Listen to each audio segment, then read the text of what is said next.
తెలంగాణలో కేసీఆర్ కు ఎదురైన ఓటమి నుంచి జగన్ ఎన్నో గుణపాఠాలు నేర్చుకున్నారు. ముఖ్యంగా సిట్టింగ్ ఎమ్మెల్యేలను పెద్ద ఎత్తున మార్చుతున్నారు. కేసీఆర్ ఆ పని చేయకపోవడం వల్లే ఓడిపోయారని విశ్లేషణలు జరిగిన నేపథ్యంలో జగన్ ఈ నిర్ణయానికి వచ్చారు. మరోవైపు కేసీఆర్ ప్రజలకు అందుబాటులో ఉండకపోవడం వల్లే నష్టపోయారని ఒక అంచనా ఉంది. అందుకే ఏపీలో ఎన్నికల ముంగిట జనాల మధ్య ఉండాలని జగన్ భావిస్తున్నట్లు సమాచారం. త్వరలో ప్రజల్లోకి వెళ్లేలా ప్లాన్ రెడీ చేసుకుంటున్నట్లు తెలుస్తోంది. విపక్షంలో ఉన్నప్పుడు పాదయాత్ర చేయడంతో పాటు అప్పుడప్పుడు నిరసన దీక్షలు చేపట్టేవారు. అవి జగన్ ను ప్రజలకు దగ్గర చేసి విజయాన్ని కట్టబెట్టాయని విశ్లేషకులు అభిప్రాయపడ్డారు. ఇప్పుడు అంతకంటే ఎక్కువగా 175 స్థానాలకు 175 సీట్లు రావాలని జగన్ కోరుకుంటున్నారు. అందుకే రాష్ట్ర వ్యాప్తంగా పర్యటించాలని భావిస్తున్నారు.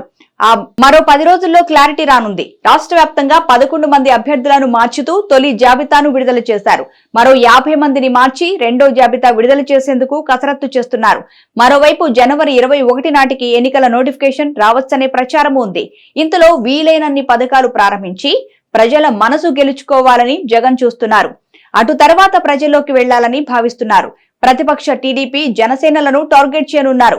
తన 3 ఏళ్ల పాలన పూర్తయిన వరకు జగన్ తాడేపల్లి ప్యాలెస్ నుంచి బయటకు రాలేదు అన్న కామెంట్స్ వినిపించాయి. దీంతో ఇప్పుడిప్పుడే ఆయన బయటకు వస్తున్నారు. కానీ ప్రజలను కలిసేందుకు మాత్రం ఇష్టపడడం లేదు. ఈ విషయంపై పెద్ద ఎత్తున విమర్శలు రేగడంతో జగన్ దిద్దుబాటు చర్యకు ఉపక్రమిస్తున్నారు. విపక్షాలకు ఏ ఛాన్సు ఇవ్వకూడదని భావిస్తున్నారు. అయితే త్వరలో జగన్ రాష్ట్ర స్థాయి పర్యటనపై ఒక క్లారిటీ వచ్చే అవకాశం ఉంది.